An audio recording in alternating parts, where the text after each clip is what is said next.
views and opinions expressed in this podcast by the host or the guest do not necessarily reflect the views of Paranormal Buzz Radio or its sponsors. Use of any material produced by Paranormal Buzz Radio without express written consent is strictly prohibited. For information on everything Paranormal Buzz Radio has to offer, visit our website, paranormalbuzzradio.com. Like us on Facebook, follow us on Twitter and Instagram. Listener discretion is advised.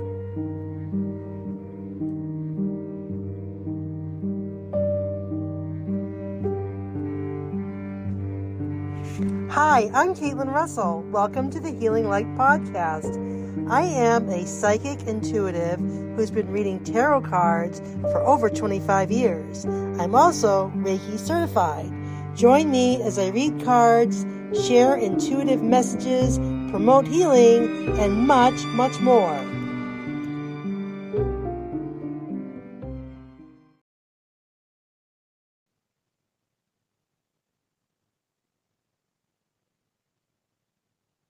Hi, everybody, and welcome to the Healing Light Podcast. I'm your host, Caitlin Russell, and I'd like to thank you all for tuning in and listening to tonight's episode. We're here with Melody Larson from Melody's Reiki Healing. So we're going to talk about Reiki and healing, and we're going to discuss the benefits of it and all sorts of interesting knowledge about healing in itself. As always, I want to thank Paranormal Buzz Radio for being my host, and I appreciate you tuning in. As always, you can find me on the Healing Light NH on Facebook, Instagram, and X, and TikTok. Yes, exactly. And if you have any questions, show suggestions, please feel to email me at healinglight1@gmail.com. So welcome to the show. So Melody, welcome. Thank you so much for agreeing to come on my podcast. Thank you so much for having me. The honor's all mine. Okay. So I want to, as I love Reiki so much, I could talk about it forever, but I introduced Reiki, well, maybe it was my first or second show. I forget which. But I didn't really, I kind of gave it an overview. So tonight I kind of want to talk about how wonderful it is, and then what it does for you. And we'll review things like the chakras and how we can help heal them and why it's beneficial to work with a Reiki practitioner. So I know for me, gosh, it's many, many years ago. I want to say 2009, 2010. And I'm truly trying to think how I got connected with Mary D'Alba. She's a psychic medium and a Reiki master. And I remember hearing about Reiki, but not really understanding it. So she introduced me to it, and she attuned me to, and I was hooked. I was absolutely hooked when I heard about it. She attuned me to Reiki 1 and 2, and she's finishing up my Reiki Master series. And so, I don't know, it's been that long, and I know I'm really passionate about it. I feel it's changed my life, my healing journey, those around me. I've seen it in action, so I know it really, it's a really great benefit. So before we get into what Reiki is and what does it do, I wanted to ask you to maybe talk about your history, what you do and who you are, and maybe your journey with Reiki so that people understand where you're coming from. That sounds wonderful. I'd love to do that. So my adventure with Reiki actually started with me as a non-believer. I didn't even know what Reiki was for the longest time. I just kind of learned about it, I want to say about 4 or 5 years ago. I was taking some classes, and a couple of my classmates kept talking about this energy healing, this thing called Reiki. And I was like, what are you guys even talking about? I don't know. I don't even know what that word means. So they would chit chat with me about it. And I was like, oh, okay. Like, that's cool. Like if that's your thing, that's cool. But I don't really believe in it. So I had a friend of mine. She was like, I know you're a non-believer, but come to this church with me. They do a psychic kind of church where we talk about our different journeys and different things in life, feeling of spirits, feeling of energy around us, and then they end with some Reiki healing, like a couple of minutes. A practitioner will work with you, and I was like, oh, okay, well, this is my chance.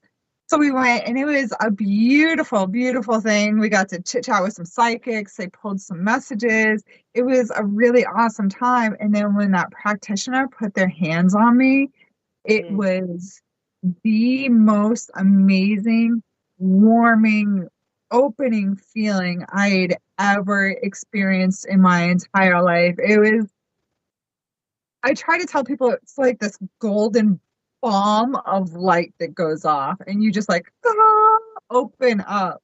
And it was gorgeous. And like, of course, because there were so many people, they only did like a couple of minutes with just like a few of the main hand sources by placing their hands on your shoulders, the back of your neck, and the top of your head.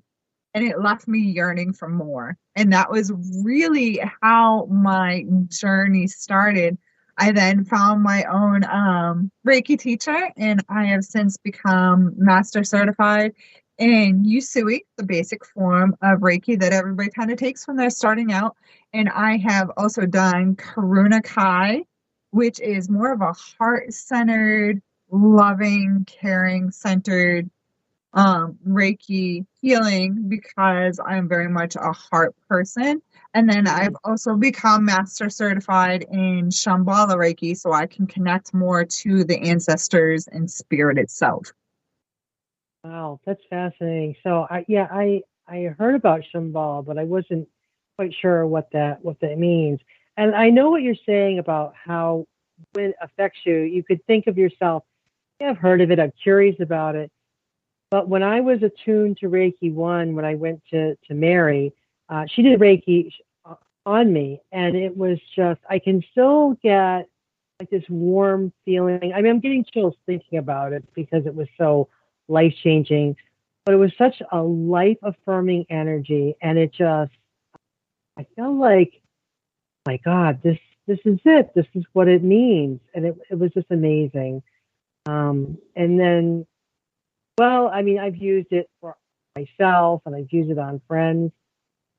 So I'm sure there are people out there like, what the heck is Reiki? Or maybe they've heard about it. So how would you define it and what it does for people? What is it? So I refer to it as a hands-on channeled energy. I do have like the dictionary quote for what you'll get called for Reiki. It says Reiki by definition is a technique based off the principle that your practitioner can channel energy into you, the patient, by means of touch to activate the natural healing process to restore a mental and physical well-being. So all in all, it's us channeling energy either up from the earth or down from the cosmos, or even a little bit of both. And we work that energy through the cells in our body, through our veins, through our chakra system, into our hands, to our patients. Some of us do hands-on Reiki. That's how I prefer. I feel like when I place my hands gently on you, it helps me better connect with your spirit. But if you go to places like hospitals and stuff, they have a hands-off policy, so the hands just hover above you, and you can still receive that same kind of healing. I just know for myself, as a personal practitioner, I do prefer the hands-on method. Yeah, absolutely. Yeah, thank you for that. So, so when we talk about Reiki, what, I mean, I know what I've used it for, but why don't we expand on it a little bit? So, like, what have you used it for with your people who sit for you? Well, I use it for clients who come to see me. So people, obviously, we can offer them healing and really down to anything. I've offered Reiki to my animals. My animals are actually energy vampires. They love to jump up on the table when I'm offering Reiki to my clients. I have two cats that absolutely adore having Reiki done. So they'll sit with my clients. My dog enjoys a Reiki session every now and again herself. Sometimes she has a hard time sitting still for the sessions. I know people who do Reiki for barn animals like horses and pigs for the overall well being of the farm to help yield better products in the long run. You can even do it on your household plants. If you notice your plants are starting to wilt and you're like, well, gee, I've checked the fertilizer and I'm making sure they're getting their water and they're in a sunny spot. What more can I do? You can offer them Reiki healing energy and allow them to feel that coming from you, because the more you offer them love, the more they're going to be able to give that love back to you by sprouting anew. Yeah, absolutely. Yeah, I forgot that you can use it on plants and trees and flowers and all that. Yep, I've used it on my animals, and I know they do kind of get squiggly and wormy, but I know that Reiki's going to go where it's going to go, where it's needed. So even if they do get a little bit swirly on me, I know that the Reiki's going to still have that same effect. I've used it, believe it or not, to help me find lost objects. My fiance recently, we couldn't find her diamond ring, and we couldn't find her grandmother's gold wedding band that she always wore because something happened and her hand was swelling, so she took the rings off. Right. And so I said, okay. The day before, I said, all right, I'm going to send Reiki. Let's find these rings. So the next morning, I get up and I go into my office, and as always, I infuse Reiki into my day. Let's have a good day, and I use my selenite wand, and I wave some sage or Palo Santo around me, and then I want to set some intentions because I'm looking to have something manifest in my life. So I write out my intentions, and I have a Reiki box. And I call it my Reiki box because that's where I put all my intentions, and people that have intentions and want healing, I put it in my Reiki box. So I open the Reiki box, and what do I see? I see a black velvet ring box, and in the box are the two rings. Oh, wow. I don't remember putting them there. I honestly don't. We tore this house apart looking for these rings. We could not find them. And she said, your office is next. I said, okay. So before we did that, I don't know. I said it like, let's do this. So I've used it for that. Before a meeting at work, I'll send Reiki. Like I'll put it against my keyboard and my computer monitors for my day job and have a great meeting. Let's have a positive interactions for the day. I love that. What? I love that. What a great idea. Yeah, it's a fantastic idea. Oh yeah, absolutely. Reiki works on so many ways. And I also know that it goes into the past and can heal past trauma and wounds. So I'm a trauma survivor. So I'm looking for healing. I'm on a healing journey for that. So I sent it back into my childhood to help heal the little girl who was wounded. And again, it was that experience. It was like taking a big breath out, exhale after you inhale and hold it in. It was amazing. So I've used it on myself. I use it on people. It's really incredible. So one of the things that we talk about with the body And we know that Reiki kind of goes where it wants to go, but we talk about chakras. So I really wanted people to understand what they are and why they're important, and talk about healing your chakras. So can you give us a little bit more of your take on what the chakras are in the body and how they why they need healing and how Reiki helps with that? Absolutely. I'd love to do that. So, like a engine in the car that has many different components, and when one component in the engine of your vehicle goes, it makes the other ones work that much harder. The same can be said for our central chakra system. So there are many, many, many chakras, but there are seven main ones. And it's funny because our seven main chakras are lit according to the colors of the rainbow, believe it or not. So I always thought that that was really, really interesting. So there's a lot of different ways to work with chakra work, and I will kind of go into that a little bit with each one. So we start from the bottom up. We have seven chakras. Number 7 is our root chakra, and its color is red. It's located at the first 3 vertebrae of your back, so the very bottom of your sit bone. And it's focused on survival, and it helps you with a base foundation for life. Now, you'll know that this chakra is balanced if you're at peace with your future and the direction that your life is moving in. But when you feel more focused on like hoarding material possessions or even money, even though like you might have enough to sustain you and your family to kind of like pay your bills, but you're still like, oh, I got to scroll it away. That might be a sign that you're experiencing a little bit of blockage in that chakra. So with that said, there are a lot of different ways to heal the blockages in your chakra system.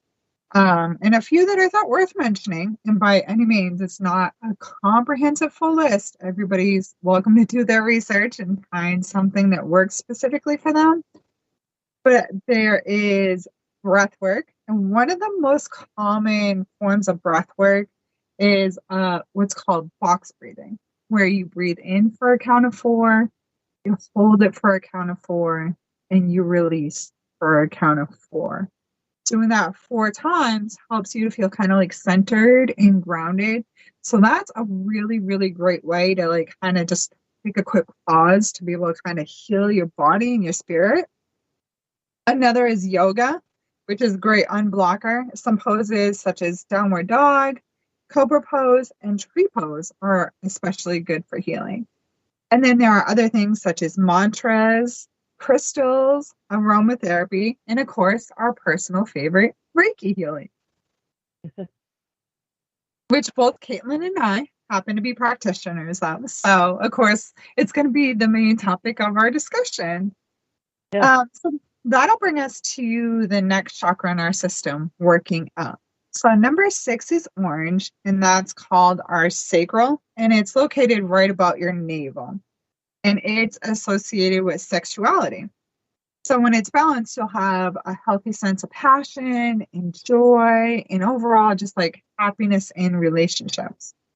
However, it might be unbalanced if you have some trauma or shame around sex, having either a low or even an overactive libido. Those might be a couple of signs that you need a little bit of work on.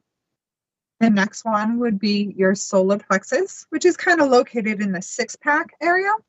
And it's actually where 90% of your body's serotonin level is made. We're taught a lot of times that serotonin is made in the brain, and that's true, but only 10% of your serotonin comes from your brain, which is so important for your mood and sleep and digestion. You'll know that this chakra is balanced when you have a good sense of purpose and self-worth. However, when it's unbalanced, you might have a sense of anxiety or like you against the world, feeling like you have to compete with others, like your coworkers and others in life. Deep breathing is especially great for this chakra. It's a really good way to clear out some of that negative energy. We then got to green. for the heart, which is number 4, it's a little bit different than your anatomical heart. This is more of the diamond light in the center of your chest. You know it's really balanced when you have a healthy love for yourself and others, that you can give and receive love totally freely. When it's unbalanced, you might feel a sense of codependency or dependency on others or certain situations. A good way to clear that chakra is to pet an animal or give some love to a sibling or a child that's around you. That'll help open you up to be able to give and receive that love that's so important for balance. Then we go to number 3, which is our throat chakra. It's located in your neck, and it's especially good for communication. That's kind of its specialty. And you know that it's balanced when you are okay with speaking your truth and speaking your mind. That's not necessarily to say like you're an overzealous jerk that goes about just saying every little thing that pops in your head, but that you're comfortable. When it's unbalanced, it'll look a couple of different ways. Either you're really, really self-reserved. You don't really partake in conversations because you're not sure of your wording or of yourself. Or you might speak out with like a vengeance, like a violence, like when people turn to slandering in politics and stuff like that. Like that's not how we want to speak to one another. Then we go up to our third eye, which is right in between our eyebrows, and that is the color indigo. And that's connected to your inner wisdom and your sense of knowing. It'll be balanced when you are able to connect with your higher self or receive guidance. You know, you see little things around you. Some people see cardinals and they're like, oh, that's, a sign that my loved ones are with me. Or, sometimes I'll see particular stones or things like that. Then you're kind of open and you're clear and you're balanced. You might feel unbalanced if you're kind of feeling depressed or not feeling quite like you have a sense of purpose. Like you're like, where am I going? What am I doing? Why am I here? You might have a little bit of blocking in that area. And then number 1 is violet, and that is your crown chakra. It's on top of your head, much like a halo in depictions of religious art. This chakra makes us one with our spirituality. So when it's balanced, you just have a good sense of oneness. You understand your spiritual practice, if you will. Whatever you perceive God to be, universe, Gaia, however that looks like for you. You have that fulfillment from that. When it's unbalanced, you might have a sense of like isolation, feeling like you have to be alone or like you're a lone wolf here in the world. So those are some signs that you might be unblocked or blocked in your chakras and that maybe you need to do some energy work or some journaling. Right. Thank you. Yeah, absolutely. Great information. And I really liked the way you incorporated that. I'm a firm believer in this too, that, you kind of, you own your own healing journey. So you are the director of your life, and there are things that you can do to take back your power with your chakras. And I absolutely agree. Now with box breathing, it's so funny that you mentioned that, because I swear I was just reading a book by Brene Brown, and I love her so much. And she was talking about box breathing. And it's just so funny that here I am talking to you a couple days later after reading it. So I tried it, and it's really, it's amazing. And I think she said that the military actually uses box breathing. Like it's pretty well known.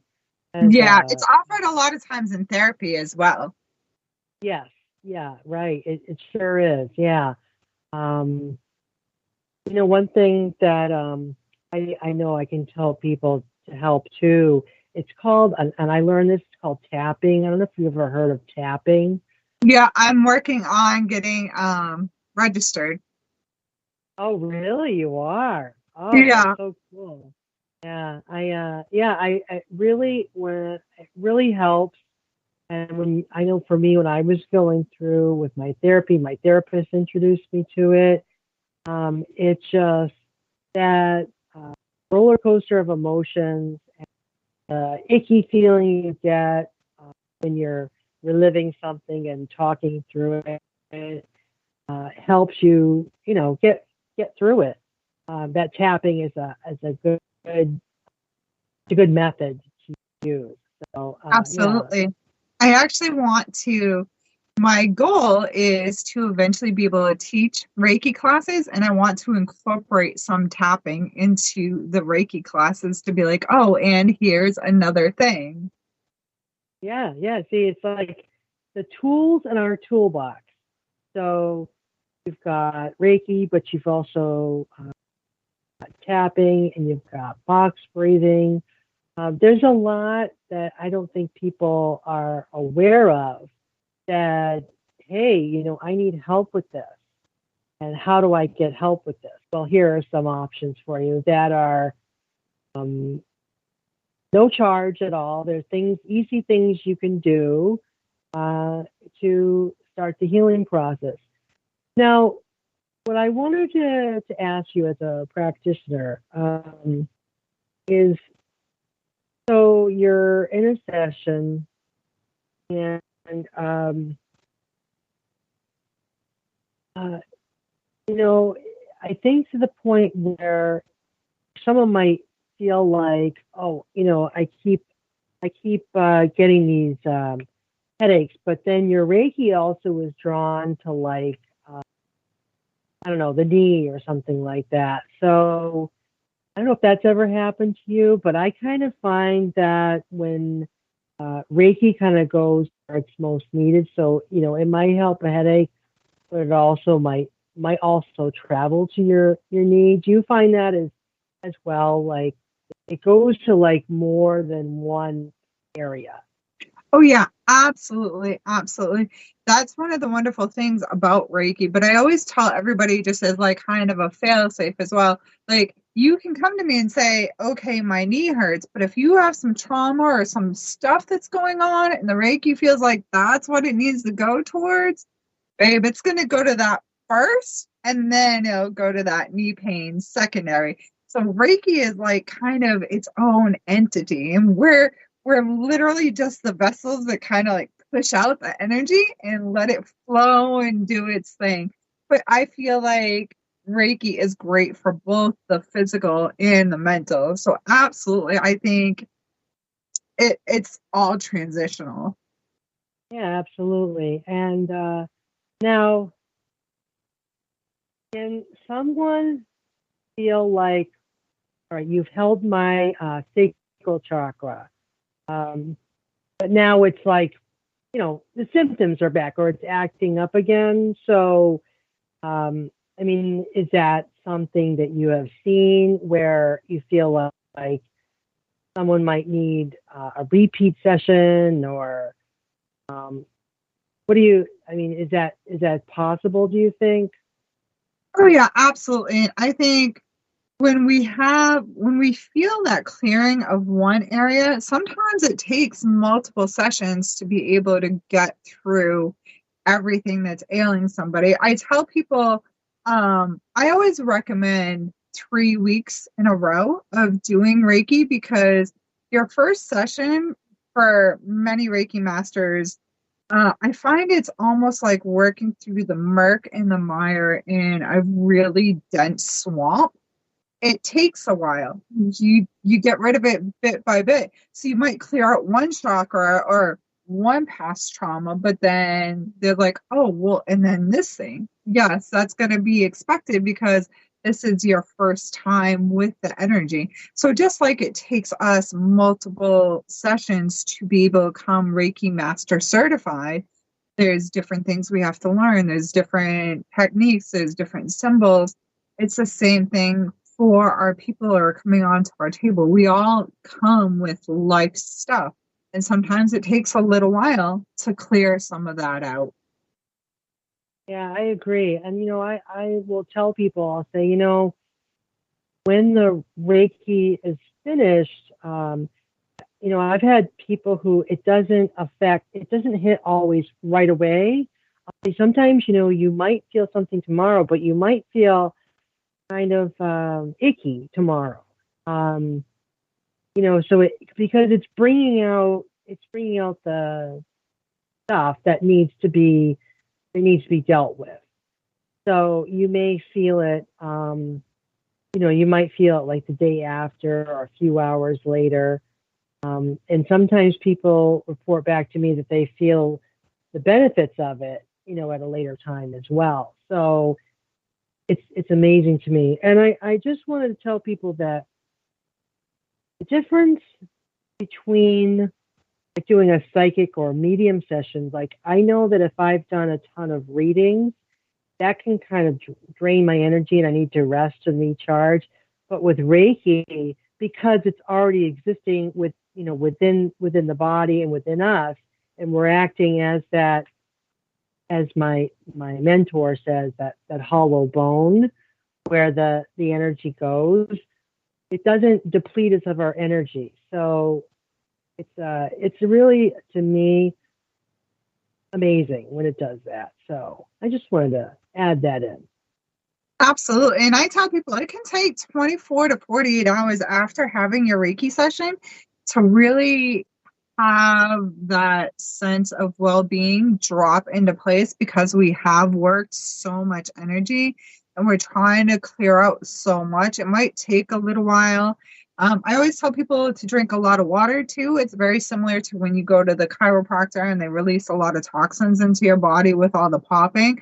I tell them it's the same thing. Go home, take a warm shower, a warm bath, maybe sit in some sunlight, let it sit and settle and clear. Because if you don't feel it right away, that's not necessarily a bad thing. Maybe it's something you need to sit with almost in a meditative state or in a relaxed state so that your body can finally take that big breath at the end of the day, much like carrying all that work tension with you. You go home and you finally sit and you're just like, oh, thank goodness. That's when Reiki's going to hit you. That's when you're going to be like, oh, okay, there it is, because sometimes it does take a little bit longer, but for others, they might feel it as soon as your hands touch them. Everybody's different, and that's totally okay. Yeah, absolutely. So yeah, everyone's different. So it affects people a different way. You never know. And I think it would just really surprise people that they can feel that healing once it does, once we start that process. So I'm trying to think what else. What else should people know about healing in general, Reiki, energy? What else can we tell people who might need help with healing? It's a never-ending rabbit hole. There's always going to be something else that's going to come up. You're going to be like, oh, and this, oh, and this. So it's okay once you get onto that journey, if you kind of feel like you're like, okay, so where's the end of the road? Because it's like anything in life. It's a learning journey. It's learning about yourself. It's learning about life. It's learning about how the cosmos really, truly work. It's just like right now, people are seeing a difference with the Schumann sequence, which is basically the heartbeat of the earth, which is changing quite a bit right now. We're seeing a lot of different bumps and lumps in it, and it's almost making like a DNA sequence. So things are just never ending, and it's always going to be learning. There's always more out there that you can learn about.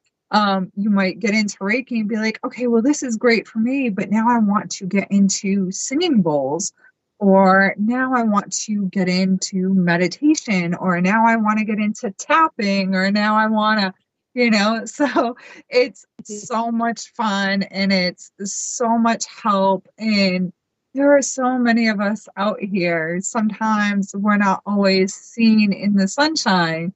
I think. So once people come and they realize, they're like, oh, wow, there's all this cool stuff I can do for myself. Aromatherapy, or sometimes even standing under a hot shower and visualizing kind of the junk from the day going down the drain, and you're just taking in white light.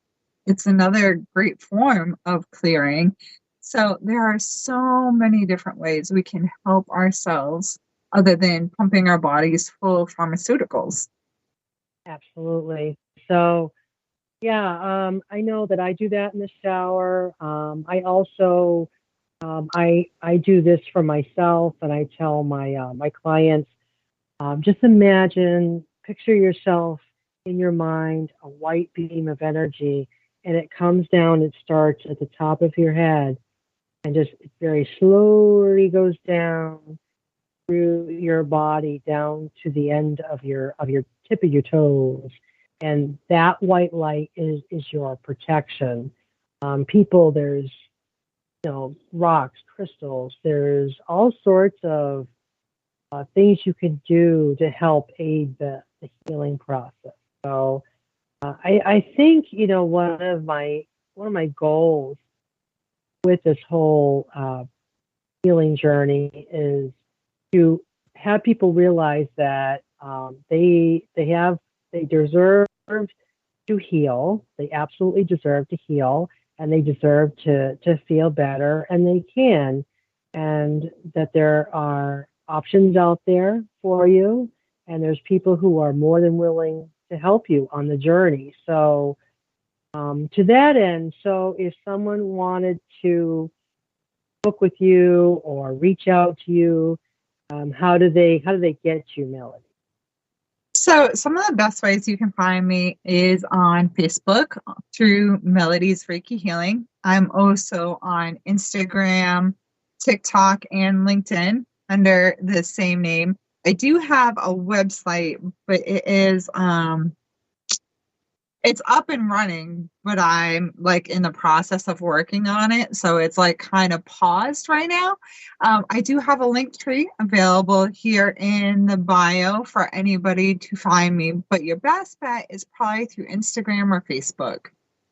All right, thank you. Absolutely. So be sure that when you're done listening to this, downloading this episode and listening to it, go to Melody's page, Instagram or Facebook, and make sure that you get in contact with her because she's amazing.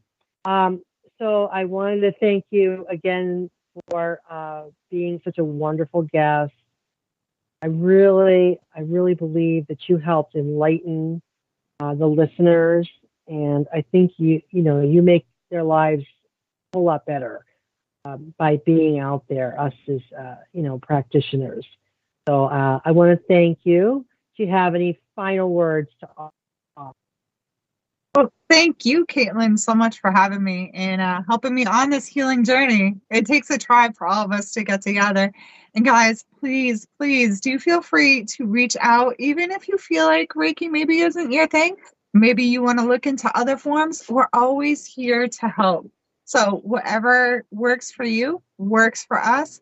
Please feel free to touch base so we can figure out your healing journey together. Thank you so much. Everyone, thank you so much for listening. This is Caitlin from the Healing Light Podcast, and I will wish you a good night. Thank you. Good night.